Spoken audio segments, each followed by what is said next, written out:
Hey guys, Jonah here, back with another beer review, and assuming this goes well, I've got a review from the Beer Cities UK box.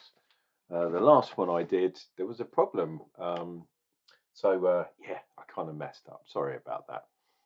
Yesterday it was my friend's birthday, so I went out and had a few beers in the local area with him. I think we had 9 beers, something like that. So by the time I got home, yeah, sorry I didn't do a review yesterday, but hey, that's the way it goes sometimes. Here we have the North Brewing. Um, and this one is called Basaltic Plains Dry Stout. And we've got barley, we've got wheat, no oats in there, which is interesting. But yeah, let's see what we get from this. 4.5%, which is not to be sniffed at, but as you well know and is well documented on my channel, if you're new to the channel, think about subscribing and all that good stuff. Yeah, I tend to look at stuff over 5, but for some weird reason, stouts especially, pale ales, you can get as low as sort of 3% or whatever it is. But stouts, yeah, have definitely come down from, yeah, some heady numbers. But they all seem to be, all basic stouts seem to be in the 4% at the moment, which is a bit weird. Oh, and Beamish. I don't know if you knew, but Heineken has brought Beamish finally back. Well, this is what the article I read said, and Beamish is my favourite of all the top 3, or it used to be. So I really, really want to try it somewhere. So if you know a good place that started, implemented Beamish, or normal shops where you can buy it, because I haven't seen it round here, put it that way. I would love to try some Beamish again. The last time I tried, I was asking an Irish guy to bring some back when he went to visit family. I think it was a wedding, he said, or something, family event anyway. And he said he couldn't get through the Irish security with the beers. So he's not allowed it, apparently. Let's bring that back a bit. Wow, there's quite a bit of head. Do one of those starey ones. Yeah, we've got, it's kind of dropped a little bit, but definitely a finger and a half from a 330 cad. And this has been in the fridge. There we go. Look, if I swirl this a bit, has it gone down? It has gone down a bit. Yeah, it's weird. It's the carbon dioxide. I don't know if it'll focus. Hopefully it will on the head. See those big, like, sort of big bubbles? When they break, the head goes down. But nice creamy looking head.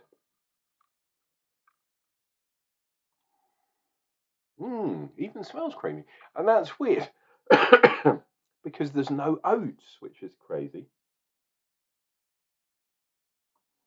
Really, really nice. Let me consult. Let me hold up the can once more and I will consult the, there we go. I believe they're based in Leeds, but I'm going to find, if I can, the details for this particular beer. I usually do this early, dear viewer, but I didn't today, which is a shame. There we go. So, I'm trying to find. Okay. Interesting. So, there is a contendant. Is that right? Component,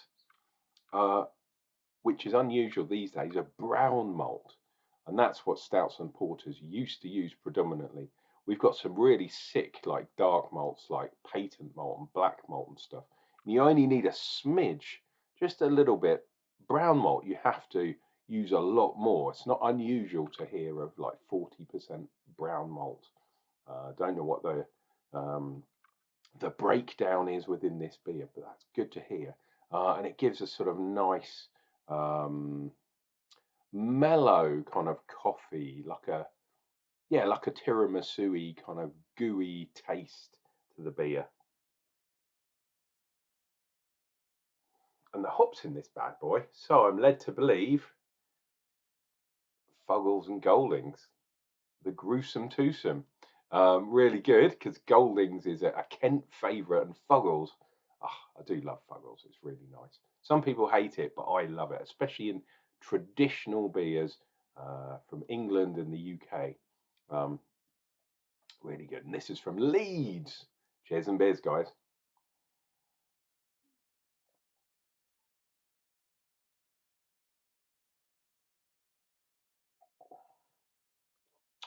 Wow, interesting.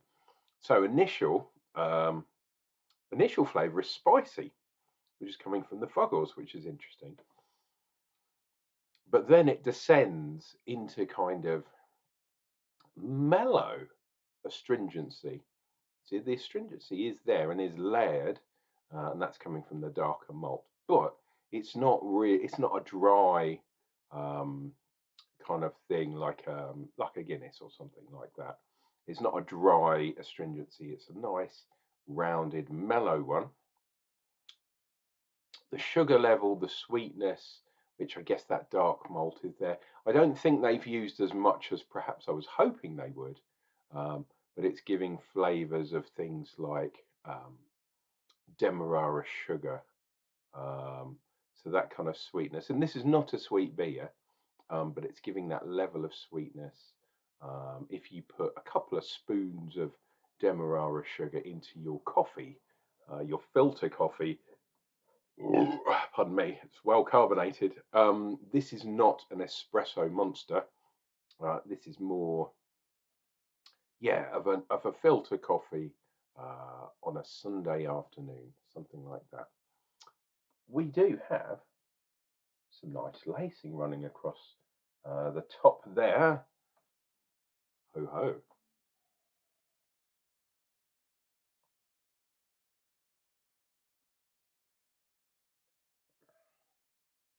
Oh, it's interesting having stouts, and there's a few more darker beers coming up because they're in the fridge at the moment.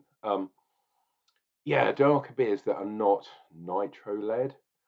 Um, we were talking yesterday about Guinness, and one of the guys I was with, was driving because he had to pick up his son from football practice, um, and so he was drinking Guinness Zero, and he said, and I agree actually, Guinness Zero and Heineken Zero, strangely enough, are the two beers that are basically the best zero beers at the moment. There are a few other ones. The Brewdog one, Brewdog is what it is, but I don't think it's that good.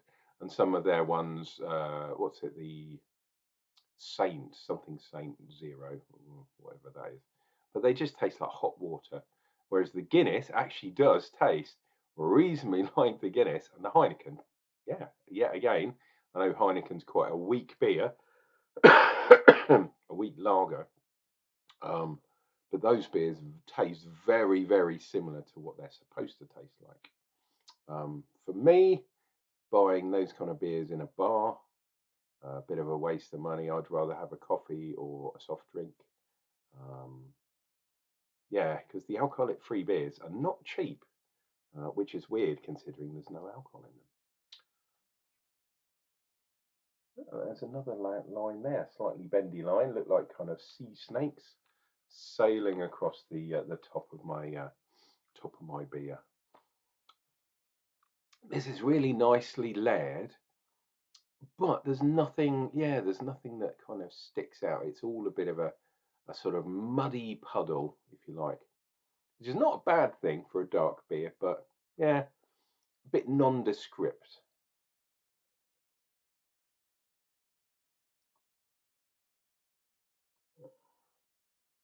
Oh, but very nice, and it is exactly what it should be, which is cool. So there we are. There is the North Brewing from Leeds, and that's the Basaltic Plains. I wish I'd done my research and worked out what the hell that is. Um, I'm sure it's some sort of place. It's a place name, I guess. And it's their dry stout. I wouldn't necessarily call that a dry stout, to be honest. 4.5% beer. Meh. Worth a try, definitely, but it's not going to score massive points for me. But yeah, hopefully, yeah, Let me know down in the comments, what did you think of this beer? Should you have received last month's box? This was the February box for most of us. Please take care of each other for what's left of Sunday. Take care of yourselves. And Uncle Jonah will return with another beer review coming up real soon.